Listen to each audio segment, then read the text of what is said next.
প্রিয় দিনী ভাই ও বোনেরা, আজ আমি আপনাদেরকে পবিত্র কোরআনের আয়াতের এমন একটি পাওয়ারফুল আয়াতের কথা বলবো, যেই আয়াতটি মাত্র একবার পাঠ করে ফটুতে ফু দিন। আপনি কি এমন কোনো সমস্যায় ভুগছেন? আপনি যাকে ভালোবাসেন সে আপনাকে কোনো পাত্তা দেয় না, আপনাকে কোনো মূল্য দিচ্ছে না। আপনি ২৪ ঘন্টা তার জন্য কেঁদেই যাচ্ছেন, তার জন্য দোয়া করেই যাচ্ছেন, কিন্তু কোনো ফলাফল মিলছে না। তাহলে এই কোরআনের আয়াতটি মাত্র একবার পাঠ করে তার ফটুতে ফু দিন। এই নিয়মটি আজকের ভিডিওতে আমি বলবো। কিভাবে পড়তে হবে, কোন সময় করতে হবে এবং কোন পদ্ধতিতে করতে হবে। এই নিয়মটি সম্পর্কে এই ভিডিওতে আমি বলবো ইনশাআল্লাহ। তাই অনুরোধ করছি, আমলের নিয়তে ভিডিওটি শেষ পর্যন্ত দেখুন।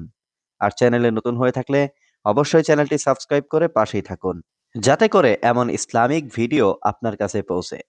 প্রিয় দিনী ভাই ও বোনেরা, আপনি যার জন্য এই আমলটি করতে চাচ্ছেন সে ব্যক্তির ১ কপি ফটো লাগবে। ফটোটা আপনার হাতে থাকলেও চলবে বা মোবাইলে থাকলেও হয়ে যাবে, কোনো সমস্যা নেই। এই আমল যখন করবেন, যেদিন থেকে শুরু করবেন সেদিন থেকে নিয়ে আপনি এই আমলটি বাদ দিবেন না। তো আমলটার নিয়ম হলো যে ২৪ ঘন্টার মধ্যে যখন আপনার সুযোগ হবে তখনই আপনি আমলটি পাক সাফ হয়ে আমলটি করবেন। অর্থাৎ প্রথমে অজু করবেন। অজু অবস্থায় এই আমলটি করবেন।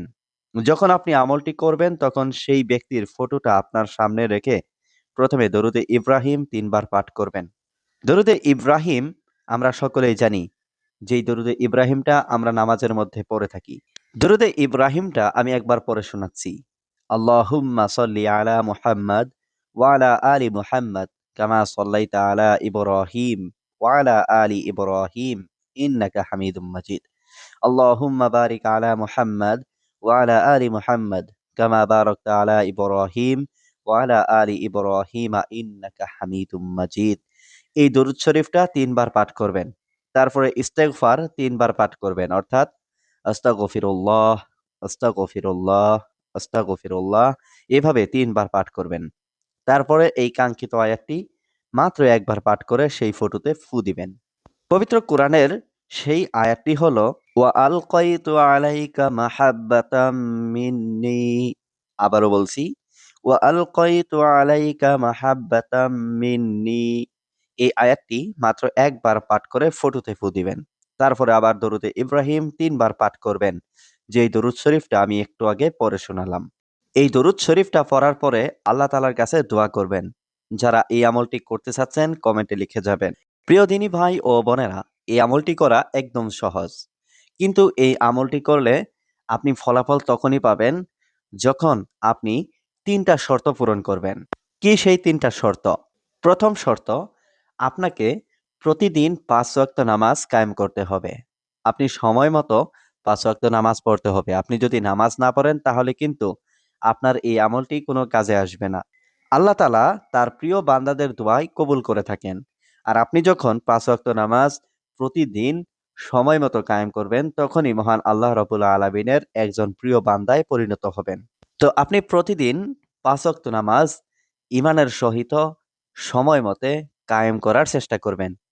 তখনই আপনার দোয়া মহান আল্লাহ রাব্বুল আলামিন তৎক্ষণাৎ কবুল করে নেবেন। দ্বিতীয় নাম্বার শর্ত হলো, আপনি যেই আমলটি করতে চাচ্ছেন, সেই আমলটি যদি আপনি কোনো খারাপ নিয়তে বা খারাপ উদ্দেশ্যে করে থাকেন, তাহলে কিন্তু সেই আমলটি আপনার কোনো ফলাফল আসবে না। আপনি যদি হালাল পদ্ধতিতে এই আমলটি করতে চান, তাহলে করতে পারেন। আপনার যদি কোনো উদ্দেশ্য বা আপনার যদি কোনো নিয়ত খারাপ হয়ে থাকে, তাহলে কিন্তু মহান আল্লাহ রাব্বুল আলামিন আপনার এই দোয়া বা আপনার এই আমল কখনোই কবুল করবেন না। নাম্বার ৩, এই আমলটি করার জন্য আপনাকে পাক সাফ হতে হবে। এমনকি যে যখন আপনি এই আমলটি করবেন তখনই শুধু পাক সাফ হয়ে থাকবেন, এটা কিন্তু কথা না। আপনাকে প্রতিদিন সবসময় আপনাকে পাক পবিত্র হয়ে থাকতে হবে। আপনি যদি সর্বদা অজু অবস্থায় থাকেন, তাহলে আপনি মহান আল্লাহ রাব্বুল আলামিনের একজন প্রিয় বান্দায় পরিণত হবেন। একজন মানুষ যখন সবসময় অজু অবস্থায় থাকে, তিনি কোনো খারাপ কাজে লিপ্ত হতে পারে না। তাই আপনারা চেষ্টা করবেন প্রতিদিন সবসময় যাতে আপনি পাক সাফ হয়ে থাকতে পারেন। তাহলে ইনশাআল্লাহ মহান আল্লাহ রাব্বুল আলামিন আপনার দোয়া অবশ্যই কবুল করবেন। তো ইনশাআল্লাহ আপনারা এই ৩টা শর্ত মানতে চেষ্টা করবেন। আমি যেই ৩টা শর্তের কথা বললাম, এই ৩টা শর্ত আপনি যদি প্রতিদিন সব সময় মেনে চলতে পারেন, আপনি যা কিছু মহান আল্লাহ রব্বুল আলামিনের কাছে চাইবেন, মহান আল্লাহ রব্বুল আলামিন আপনার কোনো চাওয়া অপূর্ণতা রাখবেন না ইনশাআল্লাহ।